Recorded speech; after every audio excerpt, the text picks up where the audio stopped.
Okay, in this tutorial we're going to learn about Dynamic Trunking Protocol, or DTP. DTP is a Cisco proprietary protocol, so it's only going to work if you have two Cisco switches. And so in the packet tracer here, I'm going to show you how DTP works, and we're going to configure it and show you some of the benefits. Now, on a switch, every port on the switch is either going to be an access port, right? Access mode, essentially, or a trunk, right? And a trunk will allow multiple VLANs to be carried across the trunk. Now, in this scenario we have right here, all the ports on the switch are access ports right now, right? And they're all by default on VLAN 1, except for port 3 right here, going to this PC, which is on VLAN 20. And on this switch, on port 3, going to this PC is also on VLAN 20, right? So we have a situation where we have two switches that have been VLANed. We've got VLAN 1 for all the ports, and then we have one port and one port that are on VLAN 20. And we want them to be able to communicate. We want this PC on VLAN 20 to be able to communicate with this PC on VLAN 20. And of course we want this PC to communicate with this PC. Well, without a trunk right now, right, we have port 1 and port 1, right, just connected together with a crossover cable, and by default they're on VLAN 1. And so what that means is this PC can ping the other PC, right? So this PC right here pinged the other one on the other side, and you can see you got replies. And then this PC wants to talk to this PC on VLAN 20, right? But it can't, because this is not a trunk link. It's a access link, right? Access port on VLAN 1, this link right here. So what we need to do is we need to turn this into a trunk. Now, so far I've been doing this manually, and what's cool about DTP, the Cisco Dynamic Trunking Protocol, is with DTP enabled, the ports can auto-negotiate with one another and can come up and decide essentially whether the link is going to be a trunk or whether it's going to be an access port. And that auto-negotiation is done with DTP. DTP communicates across the link using advertisements, and then it changes the mode dynamically either into an access port or a trunk port, right? So the other interesting thing about DTP and why you want to know how to use it is that it is enabled by default on the Cisco switches in the Cisco CCNA curriculum and on the switches here in the packet tracer. So it's on by default. So it's useful to know how it works. So first of all, here are the commands we're going to learn how to use, and our goal is to turn this link into a trunk, but to do it by using DTP and allowing it to auto-negotiate from one side to the other, changing the other side just through the auto-negotiation process. So just to show you right off the bat, I'm going to click on this switch, I'll hit enter, I'll type enable, and I'll do a show DTP, right? So I do a show DTP, and you can see right off the bat that DTP is sending DTP hello packets every 30 seconds. So it's on by default. Dynamic trunking timeout is 300 seconds timeout, and two interfaces using DTP, right? So so right off the bat, it sees this link, and it sees that the other link is also using DTP. Now, if DTP is on and enabled by default on these links, right, there can only be 4 modes. It can either be access mode, trunk mode, dynamic auto mode, or dynamic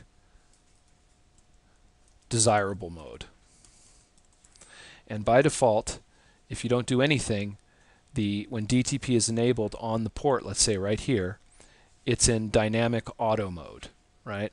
And so if this port's in dynamic auto mode and this port's in dynamic auto mode, which they both are because DTP is enabled by default, then the resulting link port will be an access port or an access mode, essentially, right?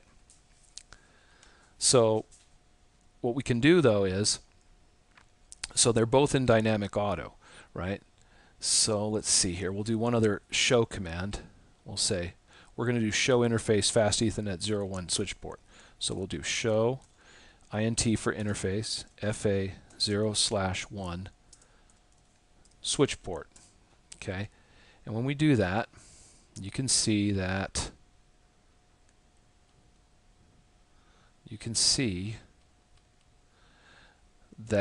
switch port's enabled. The administrative mode, just like I said, is dynamic auto, right? So you can see that it's in dynamic auto mode by default, right? Operational mode, static access, it's an access port right now. Trunking encapsulation, it's capable of doing .1Q, 802.1Q. VLAN 1 is the access mode right now, and the native mode for trunking has not been configured, so VLAN 1 is also the native mode. No voice VLAN, all that. Okay, let's scroll down. All right, that's it. Okay, so what we'll do is we'll go into this switch port and we'll say conf t to get to global config mode, and then we'll say interface FA0/1 to get into our interface 1. Now why am I doing this? Because this is interface 1 on this switch right here, right? Switch 0, interface 1, and we want to turn it into a trunk, right? So basically, if I'll say SW switch port trunk allowed, switch port trunk allowed, and I'll say VLAN 1 through 20, right? And that'll allow VLANs 1 through 20 across the link, right? And now to change the mode. So I'll say switch port mode and then a question mark, and then you can see that it can either be an access mode, trunk mode to manually set it as an access port, or to manually set it as a trunk, and then you've also got this dynamic, right? And I've told you that right now it's already in dynamic auto. So let's check out dynamic, right? So we'll go and put in dynamic, and then we'll put in a question mark, and you can see there's the two modes, auto and desirable, right? And I told you those are the two modes here, access, trunk, dynamic auto, dynamic desirable, right? Well, if I put it in dynamic desirable mode, all right, if I turn it into dynamic desirable mode, you can see that now, I'll just show you, on this side the trunk link is dynamic desirable, and on this side it's in dynamic auto. And if one side is in dynamic desirable and the other side is in dynamic auto, the trunk is supposed to turn into, the link is supposed to turn into a trunk.